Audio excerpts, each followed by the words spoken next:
قتل عام ہوا تھا کہ دجلہ کا پانی مسلمانوں کے خون سے لال اور مسلمانوں کی کتابوں اور قرآن کو جلانے سے کالا ہو گیا تھا، مگر اس دور میں بھی قرآن نہیں ختم ہوا، کیونکہ اللہ نے قرآن کی حفاظت حفاظ کرام کے سینوں میں قرآن کو محفوظ کر کے اس کی حفاظت کا ایسا سسٹم بنا دیا ہے کہ قیامت تک قرآن محفوظ ہے۔ تو میرے بھائیوں، نبی اکرم کو جو معجزہ دیا گیا وہ قیامت کی صبح تک انشاءاللہ باقی رہے گا۔ اور آگے بڑھیے، قرآن اٹھائیے۔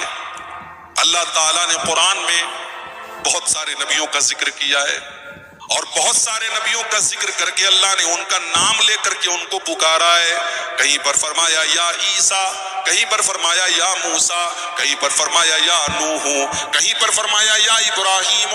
اللہ نے اپنے سارے نبیوں کو نام لے کر کے پکارا ہے، مگر جناب محمد رسول اللہ صلی اللہ علیہ وسلم کی یہ شان ہے، آپ کا یہ مقام و مرتبہ ہے کہ اللہ نے پورے قرآن میں کہیں پر بھی آپ کا نام لے کر کے نہیں پکارا ہے۔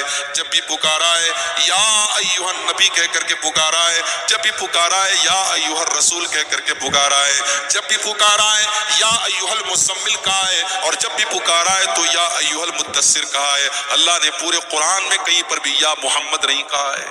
اور جانتے ہیں اللہ نے موسیٰ علیہ السلام کا ذکر کیا تو ان کا نام لیا، عیسیٰ علیہ السلام کا ذکر کیا تو ان کا نام لیا، یعقوب علیہ السلام کا ذکر کیا تو ان کا نام لیا، مگر جب اللہ نے اپنے آخری نبی اور اپنے حبیب کا نام لیا، اپنے حبیب کا ذکر کیا تو اللہ نے نام نہیں لیا۔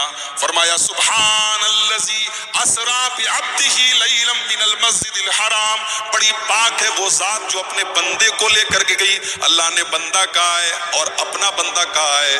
اللہ اگر یہاں نام لے لیتا تو وہ پیار نہ جھلکتا، وہ شفقت نہ جھلکتی، وہ محبت نہ جھلکتی جو اپنا بندہ کہہ کر کے اللہ نے جس کا اظہار کیا ہے۔ جہاں پر بھی آپ قرآن میں دیکھیے اللہ کے نبی کی کوئی عظمت بیان کی گئی ہے، آپ کا کوئی مقام بیان کیا گیا ہے، اللہ نے اپنے نبی کو اپنا بندہ کہہ کر کے پکارا ہے۔ سورہ نجم اٹھائیے، فَأَوْحَىٰ إِلَىٰ عَبْدِهِ مَا أَوْحَىٰ، اللہ نے اپنے بندے کی طرف وحی کی جو کرنا تھا، یہاں بھی اللہ نے اپنا بندہ کہا ہے، بندہ کہا ہے۔ اس بندگی میں جو پیار ہے، اس بندگی میں جو اختصاص اور خصوصیت ہے، وہ نام لینے میں ظاہر نہ ہوتا۔ یہ خصوصیت ہے جناب محمد رسول اللہ صلی اللہ علیہ وسلم۔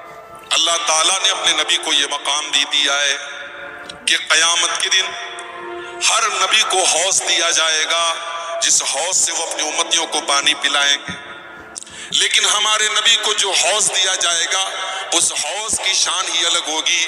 اس حوض کو ہم حوض کوثر بھی کہتے ہیں۔ اللہ نے فرمایا انا اعطیناک الکوثر فصل لربک وانحر ان شانئک ھو الابتر، اے نبی ہم نے آپ کو حوض کوثر